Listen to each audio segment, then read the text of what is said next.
এ নিয়ে আরও বিস্তারিত জানতে ভোলা থেকে যুক্ত হচ্ছে আদিল হোসেন তপুর সঙ্গে। তপু, ভোলা থেকে যে সিএনজি আকারে গ্যাস ঢাকায় নিয়ে আসবার কথা, তার আপডেট কতটুকু আপনার কাছে বিস্তারিত রয়েছে জানান। তামান্না, গ্যাস সমৃদ্ধ দ্বীপ জেলা ভোলা। এই জেলায় ৩টি গ্যাস ক্ষেত্রের ৯টি কূপ থেকে মূলত এই মুহূর্তে গ্যাস উত্তোলন করা হচ্ছে।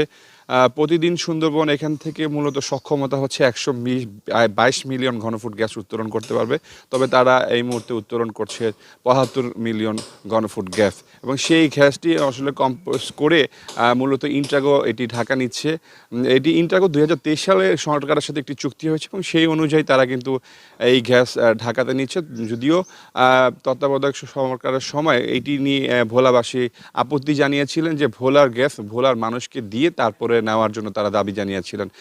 মাঝে এটি কিছুটা বন্ধ থাকলো, আবারও যেহেতু রাজধানীতে গ্যাস সংকট, সেই কারণে তারা কিন্তু প্রতিদিন তারা ৫ মিলিয়ন মতো করে গ্যাস নিচ্ছেন, এবং এটি নৌপথে মূলত ঢাকায় যাচ্ছেন। এবং ভোলাবাসী কিন্তু দীর্ঘদিন দাবি জানিয়ে আসছিলেন যে ভোলার গ্যাস, ভোলার যে বাসাবাড়িতে সংযোগ, যেসব জায়গায় আমি আপনাকে দেখাচ্ছি যে রাইজারের লাইন টানা হয়েছে, শুধুমাত্র সংযোগের অপেক্ষায় ছিল, এরকম প্রতিটি প্রায় ২১০০ মতো বাসা রয়েছে, তারা এই সংযোগটি দেওয়ার দাবি জানিয়েছিলেন। এবং এটি নিয়ে ভোলাবাসী দাবি জানাচ্ছিলেন যে দীর্ঘদিন ধরে ৩৭৬টি বাসাবাড়িতে মূলত সংযোগ দেওয়া হয়েছিল।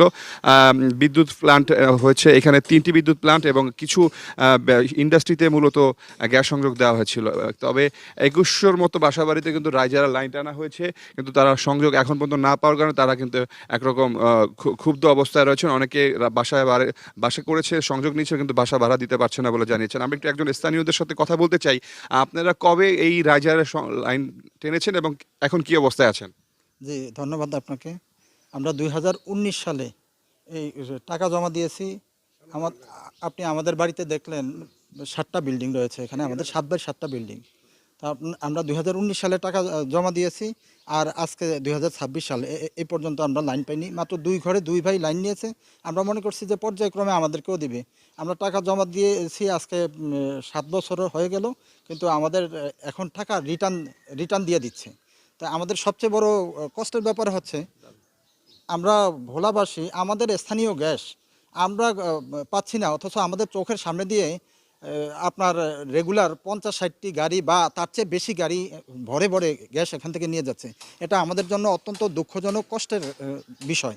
সারা দেশে যদি কোনো গ্যাসের সংকট থেকে থাকে, আমাদের তো আপত্তি নেই, আমাদের এখান থেকে গ্যাস নেই, কিন্তু অন্তত আমাদের যে সব বাড়িতে আমাদের রাইজার টেনে রেখেছে, একেবারে শেষ পর্যায়ে গ্যাসের লাইন পাবো এই অবস্থায় আমাদের এটা বন্ধ করে দেওয়া কোনো মতেই আমাদের এটা আমাদের ধৈর্যে মানছে না। আপনাদের কাছে আমরা আহ্বান জানাচ্ছি, আপনারা এই বিষয়টি সুন্দরভাবে তুলে ধরেন এবং সরকারকে এই বিষয়টি বোঝানোর চেষ্টা করেন। না হয় আমরা আমরা শুনছিলাম একজন যিনি আসলে রাইজার লাইন টানা হয়েছে, তারা সংযোগ পায়নি। ভোলাবাসী দীর্ঘদিনের দাবি যে ভোলার গ্যাস এটি ভোলার বাসাবাড়ি সহ ইন্ডাস্ট্রিতে দিয়ে তারপরে যেন রাজধানীতে না হয়, তাহলে এই বৈষম্য থেকে দূর হবে। যেহেতু ভৌগোলিক কারাগারের মধ্যে আমরা বন্দী রয়েছি, সেই ক্ষেত্রে এই গ্যাস যেন ভোলার মানুষের বৈষম্য দূর করেন, এবং এইখানে যেন অবশ্যই বাসাবাড়ি সহ বিভিন্ন ইন্ডাস্ট্রির ক্ষেত্রে যেন অগ্রাধিকার দেওয়া হয়। ১৯৯৪-৯৫ সালের দিকে প্রথম মূলত গ্যাস ক্ষেত্র উত্তোলন শুরু হয়েছিল। তারপর থেকে 3টি গ্যাস ক্ষেত্র, ভোলা, শাহবাজপুর, ভোলা নর্থ ১ এবং ইলিশা, এই 3টি মূলত এই 3টি গ্যাস ক্ষেত্র থেকে মূলত গ্যাস উত্তোলন করা হচ্ছে। আর ২৯টি কূপ খননের প্রক্রিয়ার মধ্যে রয়েছে। এটি ২০২৭ সাল নাগাদ শেষ হবে বলে জানিয়েছেন। তার মানে এই ছিল ভোলা থেকে। অসংখ্য ধন্যবাদ তপু আপনাকে আমাদের সঙ্গে যুক্ত হবার জন্য।